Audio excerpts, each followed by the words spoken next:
and welcome back to another podcast. So I am really excited today to introduce my new guest, and today we're going to be joined by Hannah, who is a director at Deloitte Middle East and a leader of the ServiceNow HR practice.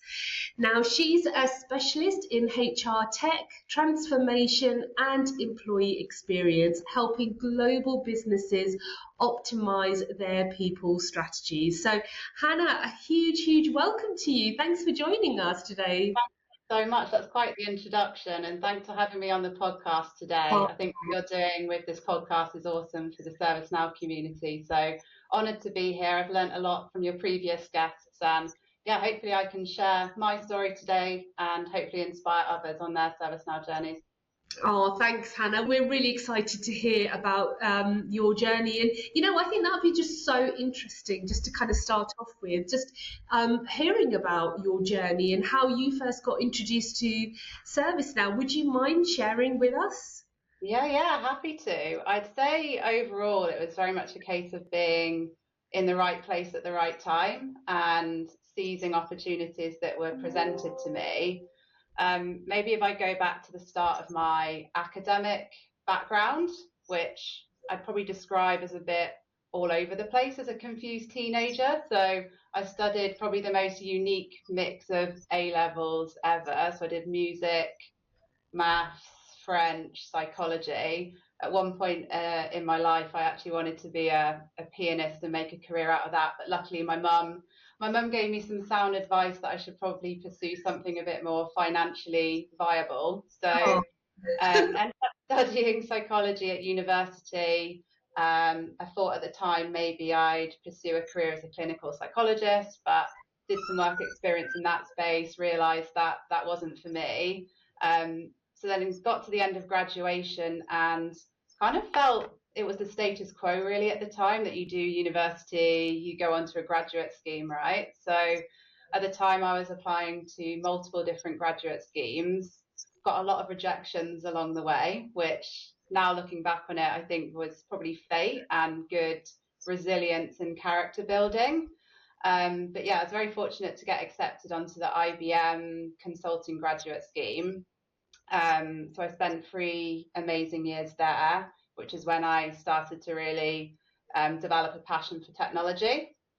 Worked on lots of different global technology transformation projects. I'd say probably one of my project highlights across my career was one client in the UK that were going through like a massive enterprise transformation. So they were implementing one ERP solution across their like HR, IT, finance, procurement functions, and they'd selected ServiceNow as the overall enabling technology.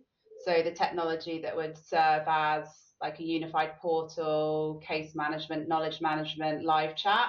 So that was the technology that was going to service all of their external customers and employees. So at that point, I got asked to become the ServiceNow workstream lead for HR.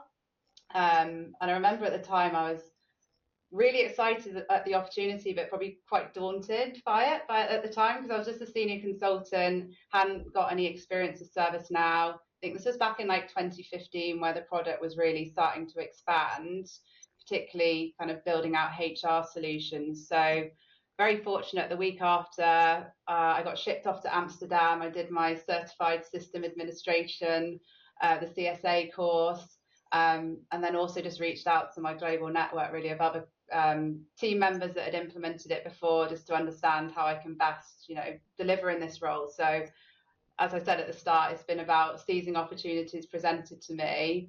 So that was my first entry point into ServiceNow. And what I really liked about the product was how flexible it was as a solution. So if you compare it to like an SAP or an Oracle, you're quite confined by the type of processes you can develop. What I really liked about ServiceNow was it's very flexible to build out specific workflows that you can tailor to business requirements or customer specific needs. And I really liked the concept of the employee portal, so being able to be a bit more creative in terms of the like UX, UI design.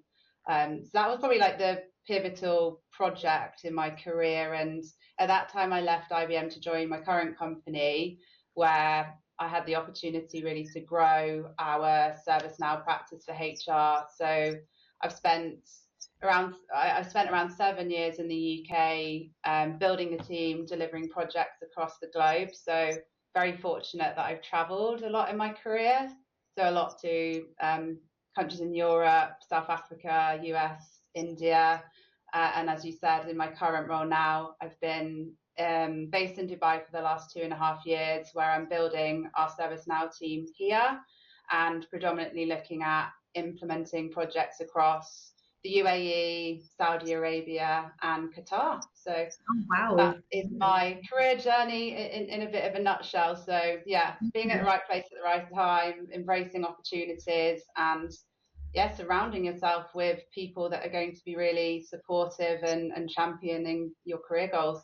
Yeah, that sounds incredible. And obviously you made that move as well. Like you talked about like countries that you've kind of lived abroad and Yeah. that transition from the UK to the UAE, was it quite an easy one to make or was it, took a lot of thought behind the scenes, like do I want to make this move?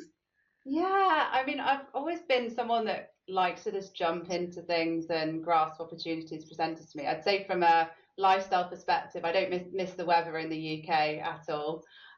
So that's definitely a benefit. But yeah, I think with any move like that, it's a big lifestyle change, a big cultural change, but really just saw that as an opportunity to, embrace living in a new culture, learn new ways of working, and I certainly see the market out here is just as fascinating, really. There's so many different projects in the Middle East, lots of giga projects, particularly looking at things like in Saudi Arabia, the World Cup, how that's expanding. So I think the market opportunity out here is amazing, and I feel really fortunate and blessed, really, that I've got the opportunity to do the role that I do.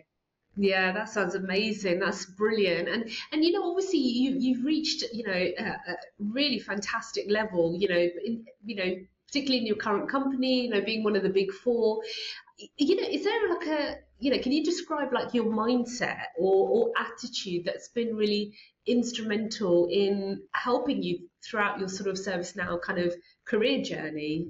Yeah, I'd say probably a couple of things. One would be curiosity and having that continuous growth mindset.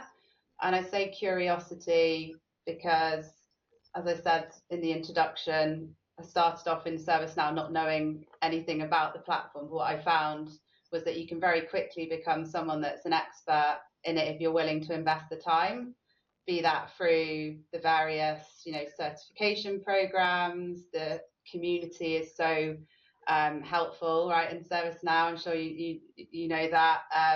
So you can really become an expert very quickly. But I think it's also understanding the broader ecosystem of how ServiceNow works in a company. So for me, it's understanding a client's overall technology architecture and the role ServiceNow plays in that. So I've always been interested in the platform, but an appreciation of how that fits into broader operations. I think that's what's really helped me, particularly in a consulting perspective, right? When I'm working with clients, it's important to understand the bigger picture. I'd also say having a genuine passion for what you're working on really helps. We all work long hours, and I think there's no worse feeling of waking up in the morning dreading going into work. So I think if you're genuinely passionate about what you do, you like the products you're working with, that helps tremendously. And probably the third thing I would say is the importance of your network and how powerful that can be. I would say early on in my career, I used to think asking for help was a sign of weakness.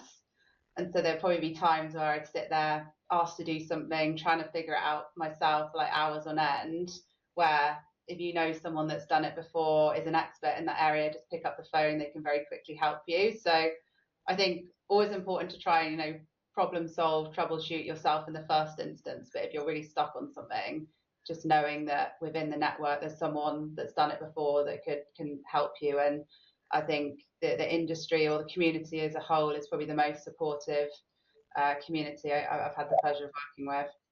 Yeah, absolutely. I could definitely vouch that as well. I think, it's probably one of the nicest communities as well, where everyone really does. Yeah, everyone's quite, happy to kind of give up their time and then help, and they can be total strangers, and you Yeah, don't really know them that well, and then we agree.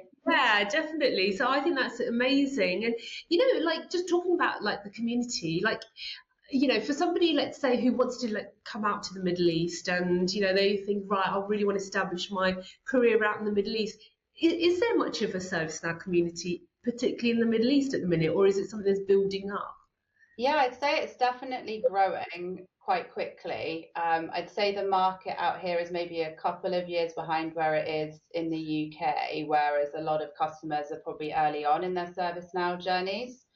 Um, but I see that as like the exciting opportunity, right, to start helping clients from day one of their transformation. And what we do typically see on most projects really is a customer will set the foundations whereby they'll start off by implementing, IT service management, some of those core modules, and then over the course of the roadmap, adding on new features like HR, and other modules. So yeah, I think the market is definitely growing, and the community out here is expanding quickly. There's certainly a lot of investment, particularly from Saudi Arabia perspective. So ServiceNow are investing quite heavily over there, setting up specific, data centers there. The recent one that's been established within the UAE. So yeah, I definitely encourage any, ServiceNow practitioners that are maybe wanting a move from the UK to a slightly warmer climate or trying out something new, that there's definitely ample opportunities out here to grasp. Yeah, that's amazing. That's brilliant. And then, just going back to your own career as well, I think resilience plays a huge part, in Yeah. anybody's kind of journey. Just thinking back in your own career, how did you kind of navigate your ups and downs? You know, how do you sort of bounce back from setbacks, for example? Yeah. Well, I think just realizing that setbacks are inevitable, right? And as I said at the start, I got multiple rejections when I was first applying for graduate schemes. And when that first starts happening, it's really easy to think, oh, maybe I'm not good enough, or like, what did I do wrong there? But as soon as you shift your mindset on that of, that didn't work out for me, but what lessons can I learn from that? So I think in that situation, and also in like a working environment, if you maybe don't get the feedback you want on a particular deliverable from the client, it's important to, have a thick skin, listen to what went wrong, how you can improve in the future, and really take the learnings from that. So yeah, I think just shifting away from taking it personally, seeing it as a negative thing, to seeing it as a learning opportunity. Yeah. I'd say the other thing that's definitely helped me, and this is more of a outside of work thing in terms of building resilience, over the last few years, I've really gotten into fitness competitions and running. That's definitely helped me, because I feel if I start my day in the morning doing a long run, which for the record isn't something I particularly love doing, but if I can do something hard at the start of my day, that really builds up my mental resilience, that you can tackle any roadblock that might come your way in working hours. Yeah, absolutely. And they do say, like with workouts, particularly in the morning, it just kind of gets Yeah, your blood pumping, and exactly. you're really ready for the day. So yeah, no, that's really fantastic kind of advice. Yeah.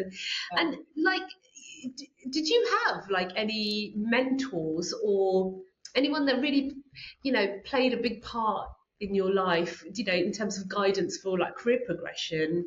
Yeah, I've got so many, probably too many to kind of name names, but Yeah. I'd say mentors in very different forms. So, firstly, within the organization. So, I've always been quite fortunate of having certain, like partners, other directors that I look up to, that I really want to kind of mimic their behavior. So, when I started my career, I was petrified of public speaking, right? That was something that I absolutely hated doing. So I would always engage the help of like a mentor that excelled in public speaking. So having someone that can like work with you on a kind of individual basis to support you in that. So I've had mentors before there that would, sit with me and do rehearsals before a big presentation, give me pointers, give me feedback, etc.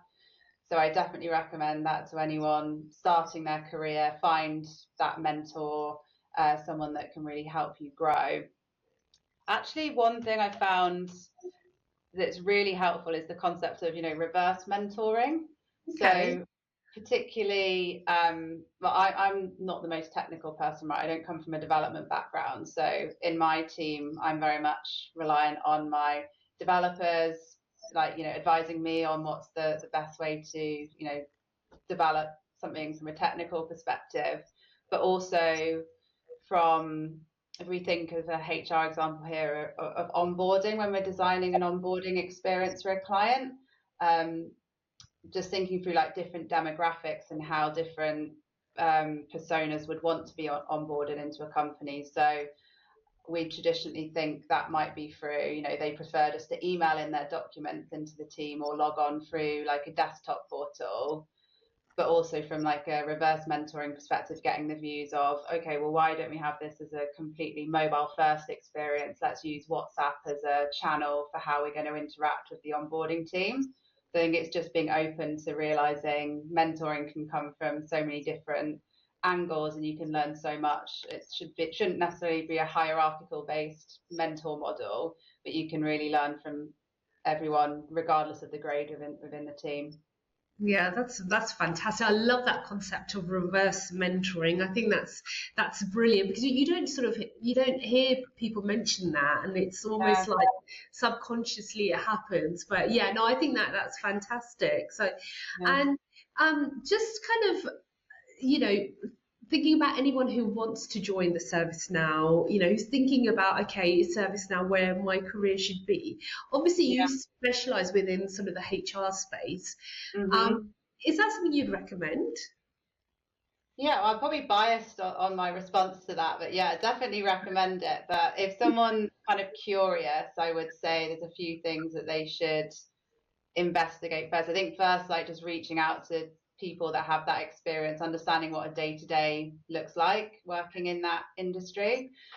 But also just realizing there's so many different roles that you could perform in the ServiceNow space. I think there's probably a bit of a misconception that you have to be super technical to work in this space. And of course, understanding the technology is really important as part of an implementation. But if I look at my team, there's so many different roles that we'd have. So we'd have team members that specialize in project management. So someone that might be, agile scrum master that's fantastic at being able to, project manage, make sure we're delivering on time, on budget, managing all our risks or issues. Also specific roles around, like user experience design. So like UX, UI, a lot of the work we do is around designing, customer portals or HR portals. I think that's a really interesting area to get involved in. Also more kind of business analyst type roles. So team members that are responsible for facilitating workshops, capturing requirements, etc. And then your typical, development roles, solution architect roles. So yeah, I think just being curious, asking the right questions and giving it a go, really. I'd say in my career, I've pivoted around a little bit. I've tried out different things. I think it's important to try things and learn what you do like and what you don't like along your career journey. Yeah, that's amazing. And just talking about learning, obviously ServiceNow certifications, are there. Are there any Mm. particular ServiceNow certifications that you would recommend for somebody starting, or looking to advance their careers? Yeah, so I'd always recommend to anyone starting off with the CSA, so the Certified System Admin. Arguably, that's less important if you're joining a HR project and you're not going to be that technical. So there is a specific career pathway for HR practitioners. It's called the Certified HR Implementation Specialist. So that's a really good course because it gives you an appreciation of all the different platforms and features, but it deep dives into the HR module. So you look at the employee service center, you understand how to configure processes like onboarding, offboarding, etc. The other thing in addition to the certifications is understanding how other HR technologies work. So I think how in our team we are successful in our projects is that whenever we're implementing ServiceNow, we're usually integrating with either like SuccessFactors, Oracle, or Workday. So as part of that, we need to be educated on, okay, so how does that integration work? How will that process work end to end? So it's being, a specialist in ServiceNow for HR, but also being knowledgeable about the other technologies and how that integration will work in practice. Yeah, that's fantastic. So yes, really, really good. And just talking about that as well, like obviously ServiceNow is rapidly evolving platform. New features, new updates. How how can young professionals stay up to date? Yeah. How do you make sure that they stay relevant and in demand? Yeah, you're so right about the constantly changing features. Like, I think the first implementation I worked on was back in 2015. So to see the journey the platform's been on since then is absolutely crazy. My biggest advice for that is keeping up to date with the Delta certifications and reading the various release notes. I think that's super, super important, particularly when you're working on a client that might be, for example, building on the Washington release, but then you read the release notes for a future release and realize actually that might change how you approach developing a certain workflow. So yeah, definitely keep up to date with the Delta certifications and make sure you're knowledgeable about what's coming on the future roadmap.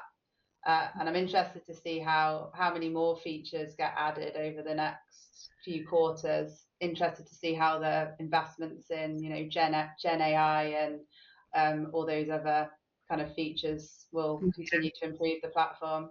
Yeah, that's amazing. Yeah, and it's a very exciting time as well. So yeah, that's brilliant. Now, just kind of going a bit personal as well. Like, I know that many sort of leaders, even the biggest leaders, face moments of doubt or like imposter syndrome.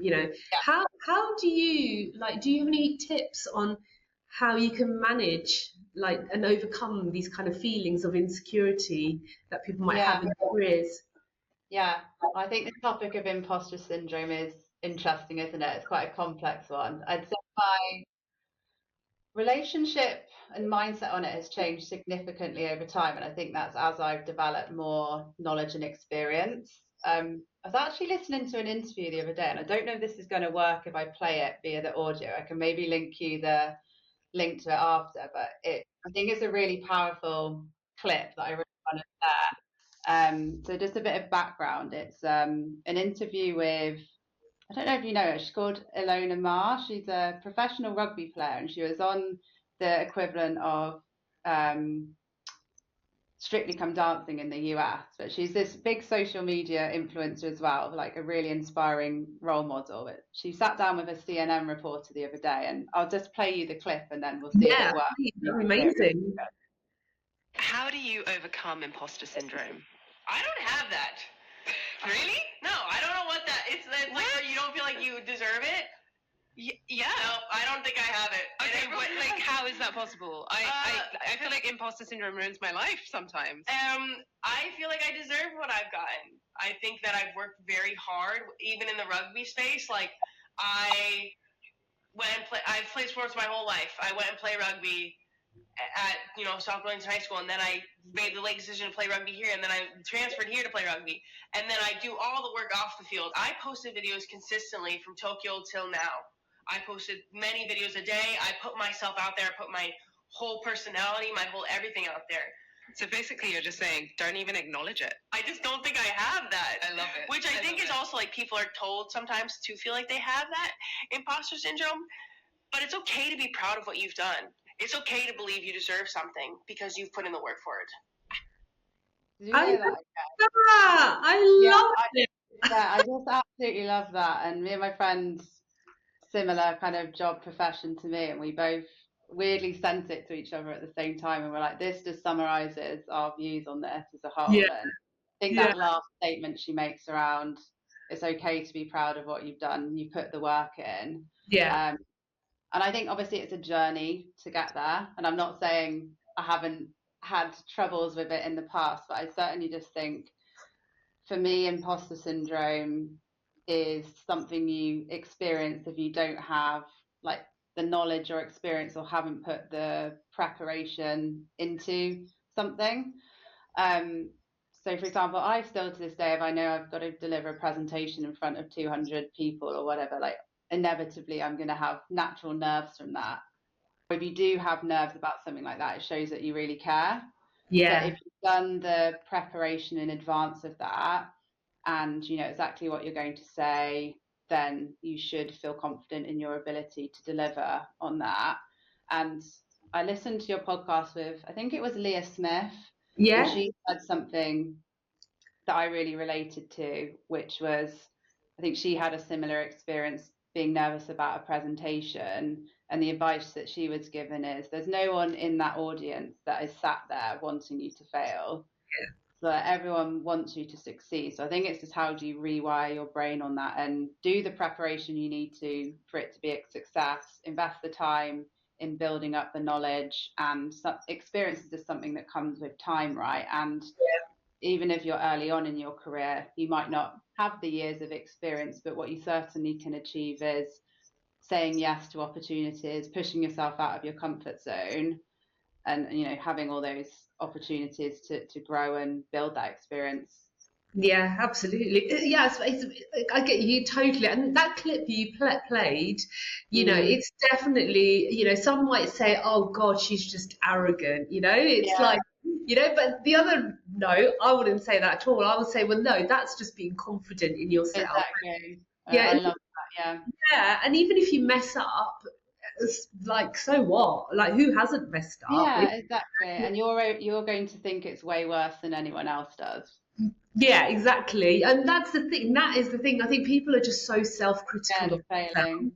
Yeah, and other people don't see that at all. And I suppose what you're saying is so right. It's about switching that inner voice off and yeah. say, don't listen to that person because that person isn't real, and just go for it. And Yeah. yeah, I love that. That's really cool. I love that. So Positive. I don't know if I can maybe send you the video link and we can. yeah, do. And then we'll link it down in the Yeah, description. So yeah, that'd be incredible. So, yeah, but you know what? Just on the same note, yeah. like mental and emotional well-being, is so crucial for, being successful at what you do. How do you prioritize your self-care and basically just manage stress Yeah. and manage burnout? Because I can imagine it's a really demanding role that you're in right now.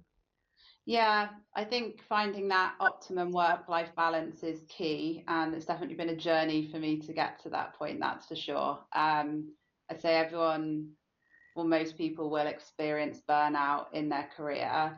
For me, I had probably the worst time during COVID, which I'm sure everyone listening to this will have had their unique struggles during that time.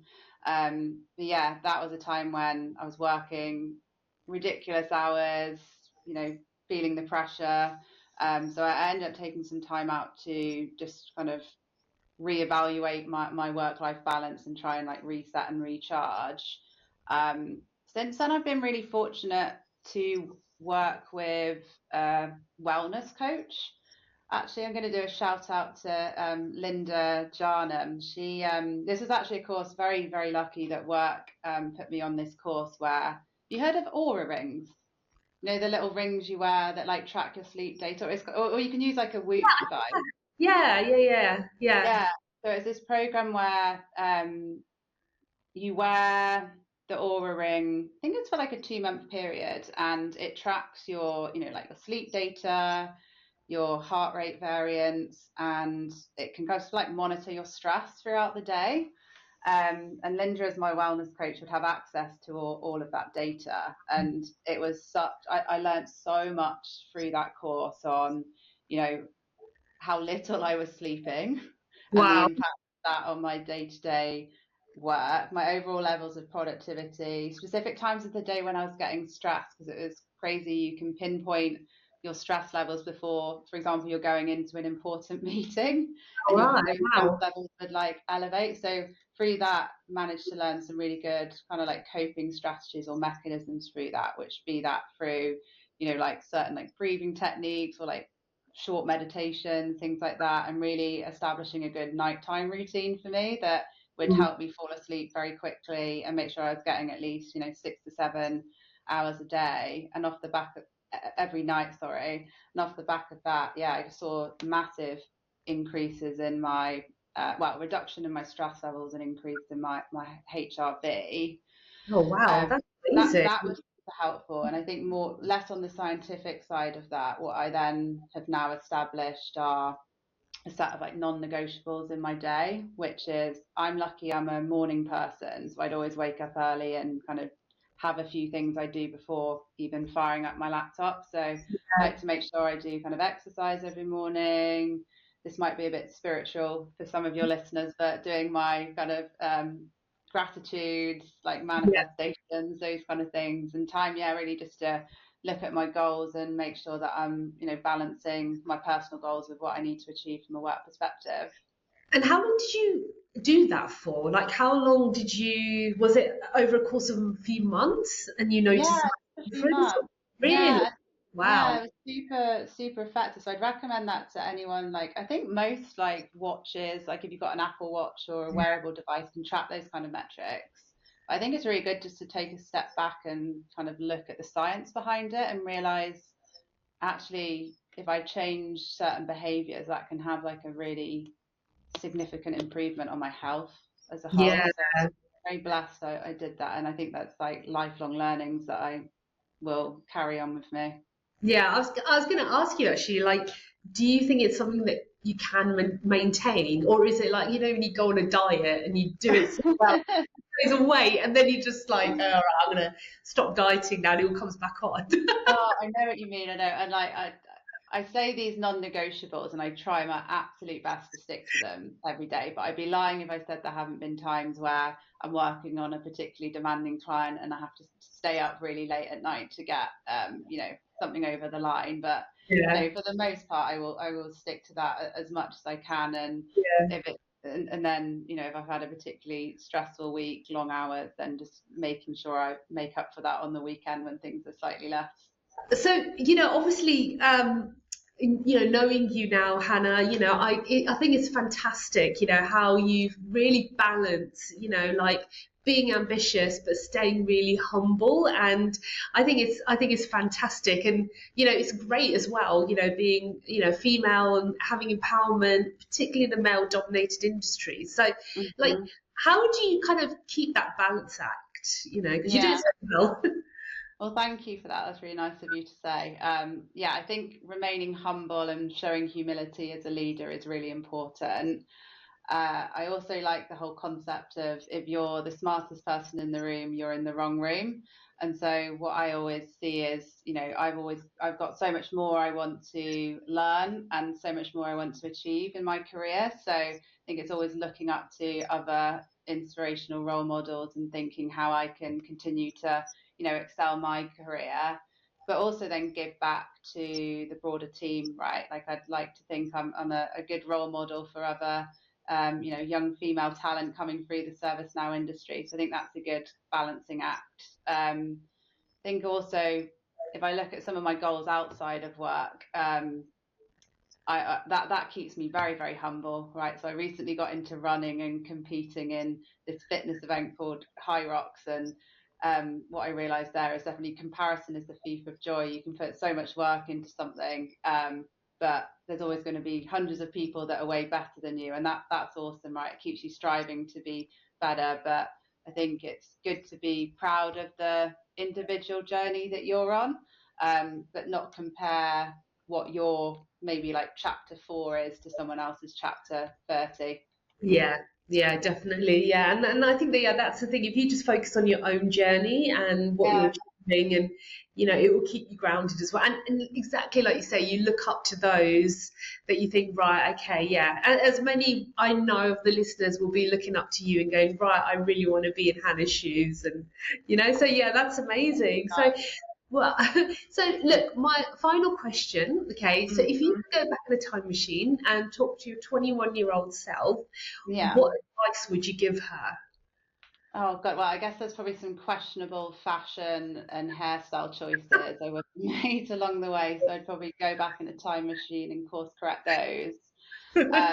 Other than that, yeah, I think I'd just tell myself how important it is to invest in yourself, both on a kind of personal level and development perspective. I think from a personal perspective, I really wish I'd have gotten more into fitness and kind of nutrition and looking after myself when I was the age of 21. But then from a personal development perspective, I think the skills that you invest in now or as a 21-year-old will pay dividends for the future. So I think, as I said earlier, like that whole curiosity thing and having that continuous growth mindset, like really just, invest in developing yourself and becoming the best version of yourself you possibly can be. Wow, that's amazing. Look, well, Hannah, I just want to say a huge thank you for coming and joining us on the show today. It's been an honour, and thank you so much. No, thank you so much. It's been a pleasure.